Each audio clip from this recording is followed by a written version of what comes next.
Hello guys, welcome to my YouTube channel. और आज मैं लाया हूँ 2020 का ये अल्कोहल टैग का है। ठीक है, डाइफाइड का आपका क्वेश्चन पेपर लेके आया हूँ एंट्रेंस एग्ज़ाम का। 2022-23 का मैं अपलोड कर चुका हूँ और चैनल पे जाके आप लोग वो देख लीजिए, वरना डिस्क्रिप्शन में वीडियो भी डाल दूँगा। और वीडियो ज़्यादा से ज़्यादा शेयर करें जिससे आपको हेल्प हो और दूसरों को भी हेल्प हो। और लाइक ज़रूर कर दें, कमेंट कर दें, शेयर भी कर दें। तो वीडियो शुरू करते हैं। देखिए, तो पहला ये जो 2020 का जो क्वेश्चन पेपर था, इसमें क्या रहा, सेक्शन वाइज आए थे, 4 सेक्शन थे, ABCD। वो मैं आपको दिखाता हूँ। तो स्टार्ट करते हैं। पहला सेक्शन क्या है, पहला क्वेश्चन आपको दिखाते हैं। तो पहला क्वेश्चन कह रहा है, on a given condition the equilibrium concentration of HI, H2 and I2 are 0.80, 0.10 and 0.10 mole per litre respectively. The equilibrium constant for the reaction H2 plus I2 inverse और आपका 2HI will be। तो देखिए, ये जो question है इसमें जो 2022-23 में पूछा गया था, कांस्टेंट निकालना पूछा गया था। कांस्टेंट की वीडियो मैं डाल चुका हूँ। अभी मैं इसका सोल्यूशन भी आपको दिखाता हूँ। तो जो इसका जो आंसर रहेगा वो डी आंसर रहेगा। और आपको देखिए कांस्टेंट कैसे निकालते हैं वो भी आपको बताते हैं, इसका सोल्यूशन भी आपको दिखाते हैं। ठीक है, देखिए। तो देखिए, ये है इक्विलिब्रियम इक्वेशन। इक्विलिब्रियम रिएक्शन क्या है, H2 plus I2, और ये रिवर्स इक्वेशन है 2HI हो गई। तो इक्विलिब्रियम कांस्टेंट ये मैं पहले बता चुका हूँ। अब आप देख लीजिए, जो 2022 या 23 का पेपर उसमें बता चुका हूँ। तो KC बराबर HI स्क्वायर हो जाएगा H2 और I2। ठीक है, जो जो यहाँ पे डू लगा इसको स्क्वायर में कन्वर्ट कर देंगे। ठीक है, और इसकी जो वैल्यू हमें दी है और इन दोनों की वैल्यू दी है, तो 0.8 स्क्वायर इंटू दिस, और KC की वैल्यू आ जाएगी हमारी 64। ठीक है, क्वेश्चन नंबर पहला आपका हो गया। और अगला क्वेश्चन क्या है, Faraday law of electrolysis are related to. तो देखिए, फैराडे लॉ से हर 2022-23 में भी क्वेश्चन पूछा गया हुआ। तो आप फैराडे लॉ जो है अच्छे से पढ़ लें, और Fleming's right hand and left hand rule, ये भी आप दोनों अच्छे से पढ़ लें। ठीक है, तो जो इसका आंसर रहेगा related to equivalent mass of electrolytes, तो इसका आंसर जो रहेगा वो सी रहेगा। सी। हिंदी में देख लिए, फैराडे के इलेक्ट्रोलिसिस के नियम से संबंधित क्या है। तो तीसरा क्वेश्चन है, इसमें तीसरा है गा, इलेक्ट्रोलाइट के समतुल्य द्रव्यमान से। और तीसरा क्वेश्चन कह रहा है, when a lead storage battery is charge it acts as. तो जब इस बैटरी को जब चार्ज करते हैं, लीड स्टोरेज बैटरी को, तो ये क्या करती है, कंसंट्रेशन सेल के, सॉरी, डी इसका आंसर रहेगा, इन इलेक्ट्रोलाइट सेल, ये इलेक्ट्रोलाइट सेल की तरह काम करती है। ठीक है, क्वेश्चन नंबर चौथा कह रहा है, according to Arrhenius hypothesis rate of reaction increased with. तो इसका जो चौथे का आंसर रहेगा आपका रहेगा पहला, राइज इन टेम्परेचर। आप लोग हिंदी में पढ़ते रहिए। अरेनियस परिकल्पना के अनुसार प्रतिक्रिया की दर के साथ क्या बढ़ता है, आपका तापमान में वृद्धि होती है। पांचवा क्वेश्चन कह रहा है, in which of the following reaction hydrogen is acting in oxidising agent. तो जो पाँचवें का जो आंसर रहेगा वो पहला रहेगा, with lithium to from lithium hydrogen. ठीक है, अगला क्वेश्चन देखिए, छठा क्वेश्चन क्या कह रहा है, पाँचवा आपका हो गया। छठा क्वेश्चन कह रहा है, which of the following statement above the compound is correct. तो पहला, a molecule of a compound has atom two different element. दूसरा कह रहा है, a compound can not be separated into constitute element by physical method of separation. और तीसरा कह रहा है, a compound retain the physical properties of its constitute element. तो इसका जो आंसर रहेगा वो तीसरा आंसर रहेगा। ठीक है, ये इनकरेक्ट है। क्वेश्चन नंबर सातवां कह रहा है, what is the percentage of gold in 20 carat gold. ठीक है, अब इसका जो आपको दिखाते हैं, देखिए इसका सोल्यूशन देखिए कैसे सोल्यूशन इसका रहेगा। क्वेश्चन नंबर सातवां देखिए, वी दो नेट जो 24 कैरेट सोना होता है उसको हम मानते कि 100% सोना है। तो 20 कैरेट कितना हो जाएगा, तो 100 गुणा 20 डिवाइड बाई 24, और इसका सोल्यूशन करेंगे तो हमारे पास में 20 कैरेट में जो रहेगा 83.33 आपका सोना उसमें रहेगा। नेक्स्ट क्वेश्चन देखिए, आठवां कह रहा है, the total number of orbital associated with third shell will be. तो आठवें जो आंसर रहेगा वो सी रहेगा, मतलब 9 ऑर्बिटल्स। ठीक है, तीसरे सेल में। और अगला क्वेश्चन देखिए, नवा का क्या कह रहा है, टेम्परेचर एंड वर्क आर, ये कौन सी प्रॉपर्टीज है, इंटेंसिव है कि एक्सटेंसिव है। तो इसका जो आंसर रहेगा नमे का बी रहेगा। ये इंटेंसिव प्रॉपर्टीज़ हैं, तो आपको इंटेंसिव और एक्सटेंसिव प्रॉपर्टीज़ के बारे में पूरा पढ़ लेना है, क्योंकि ये वाला क्वेश्चन दोबारा रिपीटेड है शायद। तो क्वेश्चन नंबर 10 क्या कह रहा है, in chemical reaction A inverse to B, मतलब दोनों तरफ रिएक्शन हो रही है, will be system is known as equilibrium. ठीक है, व्हेन, ये सिस्टम इक्विलिब्रियम कम होगा जब आपका इसका 50% ए चेंज होगा टू बी। दूसरा ऑप्शन है A completely change to B. तीसरा है 25% of A change to B. और चौथा है rate of change of A and B A are the B और A to are the same. तो इसका जो आंसर रहेगा लास्ट वाला रहेगा, जो दोनों का रहेगा कुछ सेम रहेगा, तभी आपकी ये कंडीशन इक्विलिब्रियम में रहेगी। ठीक है, अब अगला क्वेश्चन आप देखिए। ठीक है, ये सेक्शन ए आपका ख़त्म हो गया, अब सेक्शन बी आपका शुरू हो गया। ठीक है, और ये आपका पहला क्वेश्चन क्या कह रहा है, this is not a natural polymer. तो इसमें नेचुरल पॉलीमर कवर नहीं है, तो इसका जो आंसर रहेगा वो आपका सी रहेगा। बेकेलाइट जो है आपका नेचुरल पॉलीमर नहीं है, बाकी सारे आपके क्या है, नेचुरल पॉलीमर हैं। तो रिड्यूसिंग शुगर क्या होता है, ग्लूकोज एंड फ्रक्टोज होता है। ये क्वेश्चन आप देख लीजिएगा, कई बार रिपीटेड हो चुका है। अब क्वेश्चन नंबर 2 क्या कह रहा है, क्वेश्चन नंबर कह रहा है metal generally occurred in the native form due to their. ठीक है, तो धातुएं अपने मूल रूप में किसके कारण रहती हैं, तो इसका जो दूसरे का आंसर रहेगा आपका लो रिएक्टिविटी रहेगा, सी आंसर हो जाएगा इसका दूसरे का। ठीक है, अब नेक्स्ट क्वेश्चन देखिए तीसरा। क्वेश्चन नंबर 3 कह रहा है in which of the following solution interface can not be obtain.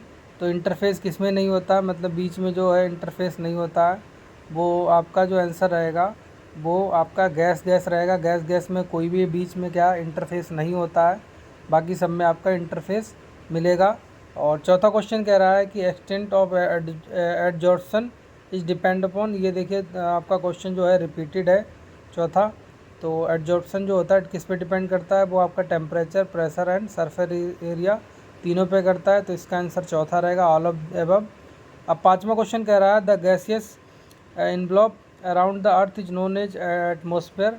The lowest layer of the its extended up to 10 kilometre from sea level, this layer is called. तो ये वाला जो question है कई बार repeated हो चुका है, तो आप ये भी देख लीजिए कौन सी लेयर कहाँ तक होती है, और पहली लेयर को क्या बोलते हैं, दूसरी क्या बोलते हैं, तीसरी क्या बोलते हैं। तो जो इसका आंसर रहेगा पाँचवें का वो रहेगा आपका ट्रोपोस्फेयर, बी आंसर रहेगा इसका ट्रोपोस्फेयर।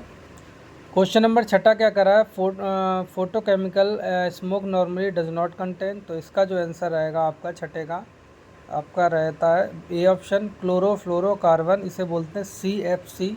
ठीक है, इसकी फुल फॉर्म होती है क्लोरोफ्लोरोकार्बन, और यही जो आपकी है सबसे ज़्यादा इफेक्ट करती है ग्लोबल वार्मिंग में।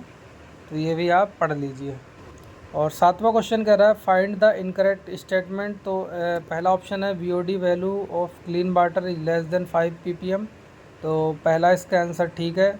और दूसरा क्या कह रहा है drinking water pH should be between 5.5 to, ये भी ठीक है। तीसरा कह रहा है कि carbon, sulphur and nitrogen oxides are the most wide spread air pollutant. तो इसका तीसरा भी आंसर ठीक है। और चौथा क्या कह रहा है dissolve oxygen concentration below 5 ppm is ideal for the growth of fish. तो इसका जो आंसर है डी रहेगा, मतलब ये इनका आपका इनकरेक्ट स्टेटमेंट है। ठीक है, तो इसका आंसर डी हो जाएगा। आठवां क्वेश्चन कह रहा है find the secondary pollutant among following these. ठीक है, तो आठवें का क्वेश्चन आंसर देखिए आप, जो आठवें का आंसर हो जाएगा पैन हो जाएगा। कई बार ये क्वेश्चन पूछ चुके हैं। तो पैन की फुल फॉर्म है पायरोक्सी एसिटिल नाइट्रेट। ठीक है, इसका जो आंसर रहेगा वो आपका पैन रहेगा। ठीक है, ये आपका फोटोकेमिकल स्मोक होता है। अब आपका नेक्स्ट क्वेश्चन देखिए, नवा क्वेश्चन नंबर 9 कर रहा है the compound essential for the process of photosynthesis has the element. कौन सा कंपाउंड आपका तत्व चाहिए होता है प्रकाश संश्लेषण के लिए। तो नवे का जो आंसर रहेगा आपका मैग्नीशियम रहेगा। ठीक है, Mg की इसकी हो जाएगी Mg।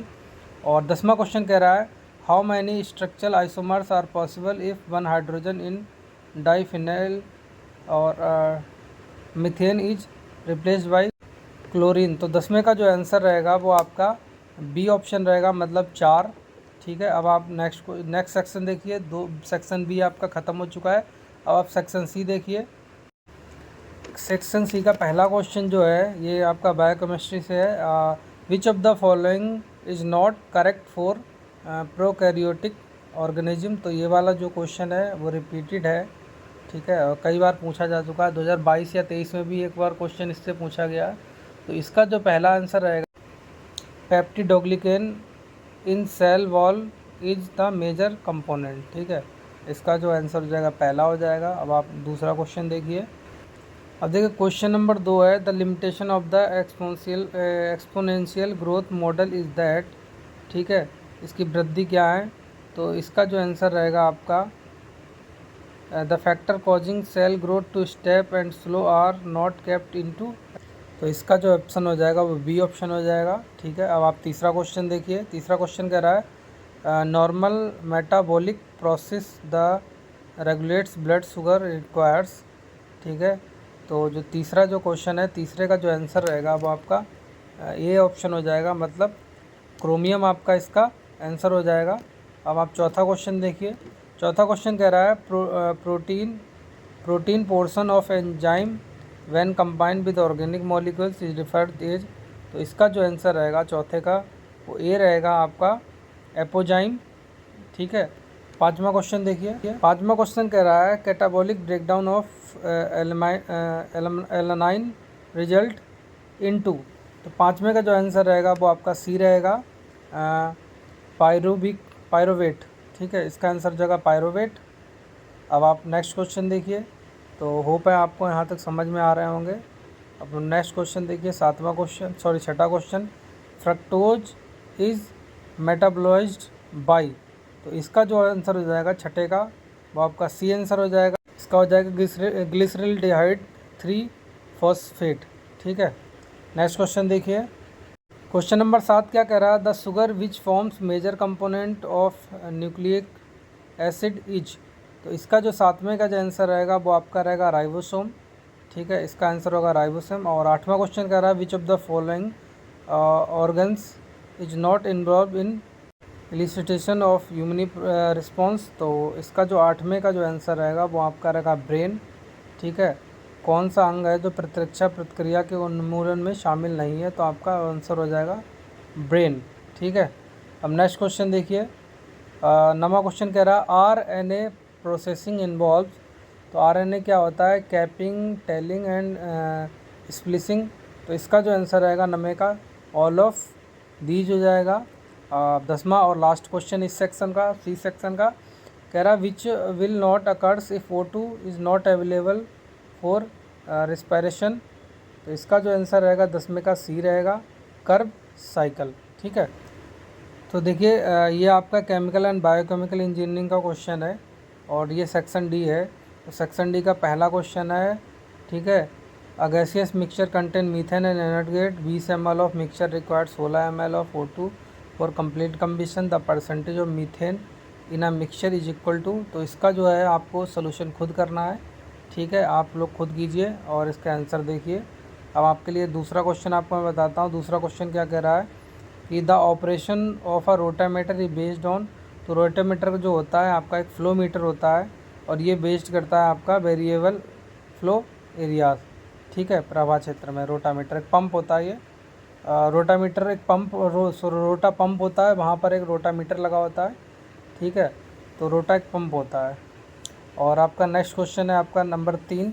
और नंबर 3 क्या कह रहा है, नंबर 3 कह रहा है आपका the volume rate of laminar flow of Newtonian fluid is constant density, ठीक है, in a circular tube of diameter D at steady state is proportional to. तो जो तीसरे का जो आंसर रह जाएगा वो मतलब D की पावर 4। तो इसका जो आंसर रहेगा डी रहेगा। अब आपका चौथा क्वेश्चन कह रहा है heat transfer occurs by natural convection because change in temperature cause difference in, ठीक है। तो चौथे का जो आंसर रहेगा वो आपका सी हो जाएगा, मतलब डेंसिटी, ठीक है। और पांचवा कह रहा है for a fix number of ideal stages in distillation column as a reflex ratio is increase the difference in composition between the top and bottom product stream. पांचवें का जो आंसर हो जाएगा वो आपका पहला हो जाएगा, मतलब इंक्रीज हो जाएगा, ठीक है, आप हिंदी भी पढ़ते रहिए। और छठा क्वेश्चन कह रहा है the slowest step in the Michaelis Menten equations. तो छठे का जो आंसर रहेगा वो आपका बी रहेगा, the product releasing step. Hindi में पढ़ते रहिए आप लोग, ठीक है। आपका छठे का कह रहा है कि माइकल मेंटन समीकरण में सबसे धीमा कदम क्या है, उत्पाद जारी करने वाला कदम, ठीक है। सातवां क्वेश्चन कह रहा है which of the following is a not gel filtration chromatography. तो सातवें का जो आंसर रहेगा वो आपका डी रहेगा, जेल रेजिड्यू, ठीक है। अब आपको आठवां क्वेश्चन दिखाते हैं।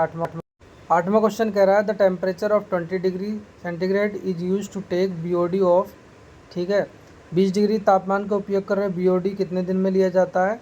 तो आठवें का जो आंसर रहेगा वो आपका सी रहेगा, मतलब 5 दिन में। और नवा क्वेश्चन कह रहा है the aeration is mainly provide to organism present in. तो 90 का जो आंसर रहेगा वो आपका रहेगा सबमर्ज्ड कल्चर, ठीक है। आप हिंदी में भी देखते रहिए, 22 संचरण। अब 10वां क्वेश्चन कह रहा है कि what is the advantage of batch sterilization over continuous sterilization, ठीक है।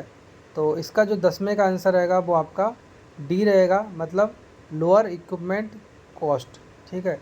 इसका फ़ायदा ये रहता है कि ये जो इसकी जो कॉस्ट रहती है वो आपकी बहुत ही लोअर रहती है। तो 2020 का ये हो चुका है। आपको अच्छा लगा होगा तो लाइक ज़रूर कर दें और सब्सक्राइब ज़रूर कर लें अगली